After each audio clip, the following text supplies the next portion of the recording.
que pensar en el día de mañana, tenemos que pensarlo hoy, que todavía estamos a tiempo y tenemos ese tiempo necesario para poder buscar el ahorro. El ahorro tiene que durar un poquito, el ahorro tiene que ir antes de que los gastos, para que no sea lo que nos sobra a final de mes, sino que lo hagamos antes, y para eso el ahorro complementario en cualquier versión, plan de pensiones, fondo de inversión, seguros de vida, ahorro, depósitos, en cualquiera de sus versiones es positivo. Aunque tenemos ahora una tasa de sustitución del 80%, una pensión pública muy relevante, es verdad que esto a la larga pues no podemos esperar que se vaya manteniendo así. Entonces, sí es verdad que por un lado el envejecimiento supone una presión demográfica, también hoy la longevidad es una buena noticia, vamos a vivir más años, y entonces pues bueno, el poder mantener tu nivel de vida una vez que te jubilas, pues fundamentalmente va a pasar pues por tener algún tipo de ahorro privado pues en un plan de pensiones, ya sea de empleo, ya sea personal. Yo creo que, Luis Fernando, hay que ahorrar. Es decir, esto es así, ¿no? Yo creo que todo el mundo quiere vivir siempre igual, y cuando nos jubilemos queremos vivir igual, queremos tener Netflix. Vamos a ver si somos capaces de conseguirlo. Pero ahora, hablando en serio, yo creo que la jubilación es un momento bueno para disfrutar de la vida, de lo que nos hemos ganado trabajando, y hay que tener recursos para trabajar. Tendremos que complementar la pensión de la Seguridad Social, seguro. El día de mañana, cuando nos jubilemos, además de la pensión que tenemos que tener otras fuentes de financiación de esos largos años que afortunadamente vamos a tener. La longevidad está ahí, pues tenemos que aprovecharla y tenemos que tener recursos antes de que se produzca. Porque desde el punto de vista de un Estado, pues no, al final la población jubilada también es una población que gasta, que interviene en la economía, entonces es bueno que tenga un nivel económico, y eso no puede descansar solo en el primer pilar. Entonces pues yo creo que el ahorro complementario es fundamental. Sí que tenemos la pensión de jubilación, la tenemos, ha sufrido cambios, va a seguir sufriendo cambios, y tenemos que ahorrar de manera complementaria para poder seguir viviendo exactamente igual, o al menos intentarlo, y que nos ayude la Administración.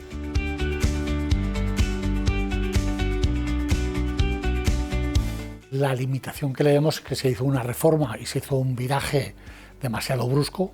pasando los recursos en teoría que tenía el Pilar 3, el de los fondos individuales, a los planes de autónomos y los planes de pymes, sin tener una regulación potente que permitiera pensar que el tejido empresarial español, que fundamentalmente son pymes, se pudieran adherir a esos sistemas, porque existen convenios colectivos, porque existe la negociación colectiva, porque hay una serie de obstáculos que la única manera de solventarlo sería implementar, como en otros países de Europa,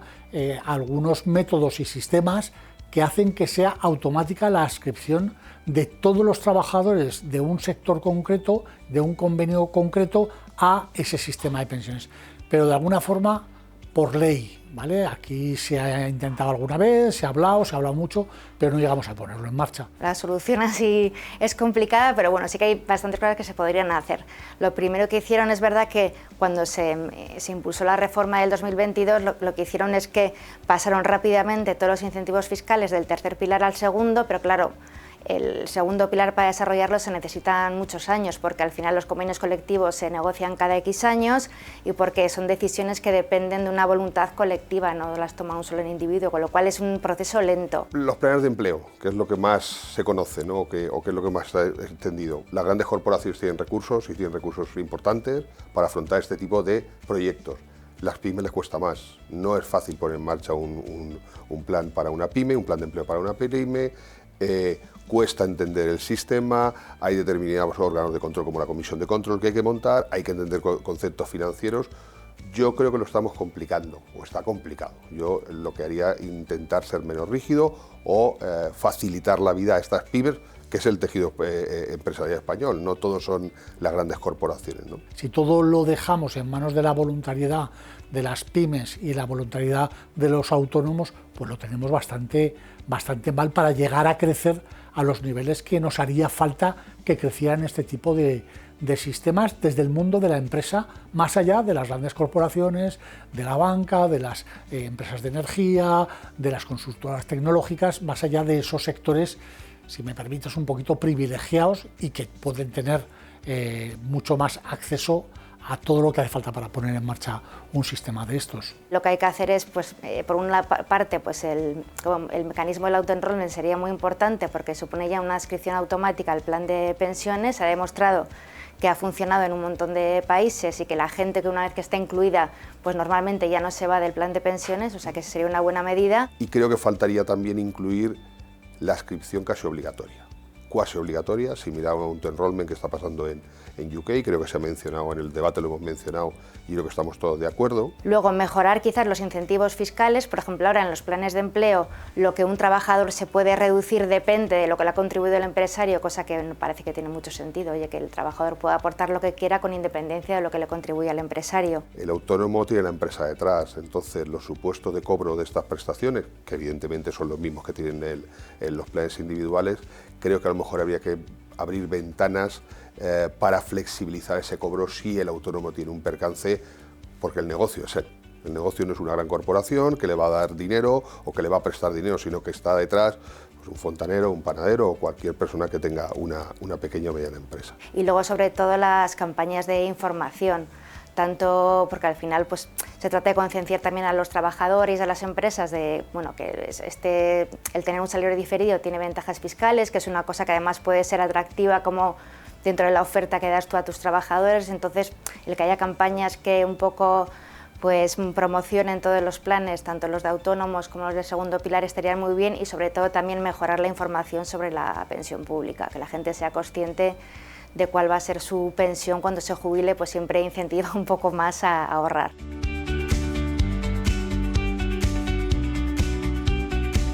Yo creo, como bien dices, que este trabajo las entidades lo hemos hecho, lo estamos haciendo, y además no nos duelen prendas en decirlo y en promocionarlo, etc. ¿Qué nos falta? Que la administración nos acompañe. Fundamental el apoyo de la administración, que estuviera en los programas, en los colegios, en las universidades, tanto el ahorro para la jubilación como en general la cultura financiera, que al final los jóvenes sepan que para ciertos proyectos vitales que tengan ellos, pues que es importante ahorrar y que puedan entender pues cómo funcionan los productos financieros, ya no solo la jubilación, que también, que a lo mejor lo ven a más largo plazo, pero sí por lo menos que tengan pues es una cultura de ahorro, ¿no? Que para determinados proyectos que tengan ellos, pues que sepan cómo ahorrar. Yo creo que todos los actores que podemos trabajar, es decir, las distribuidoras, consultores, medios de comunicación, tú tienes un programa desde hace años que nos han mencionado sobre el tema de cultura financiera, creo que falta que la administración nos apoye. Es decir, la gente y el común de los mortales no sabe interpretar bien conocimientos financieros. Han salido estudios que dicen que la cultura financiera es poca o mala. La administración tiene una gran credibilidad en los ciudadanos en general, afortunadamente. Que los mensajes que salgan de las administraciones no sean los que han sido hasta ahora de son productos para ricos, son productos que no son para toda la población. No le va a pasar nunca nada a la Seguridad Social, que es verdad que no le va a pasar nunca a la Seguridad Social nada desde el punto de vista financiero, pero sí que tendrían que ser las administraciones las que nos ayudaran a trasladarle a los ciudadanos que estos productos son buenos, que tienen que ahorrar, que no tenemos que hablar de lo que les va a quedar o no les va a quedar, sino que habrá que complementar seguro esa longevidad que vamos a tener, esos años extras que vamos a tener de vida, afortunadamente.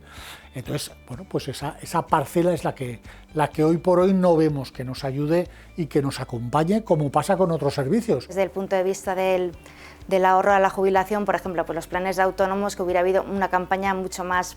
potente desde la administración para informar de la existencia de estos planes, porque es que muchas veces los autónomos no sabían ni que existían. Y luego es verdad, por ejemplo, como dato curioso, que los países nórdicos como Suecia, como Dinamarca, que tienen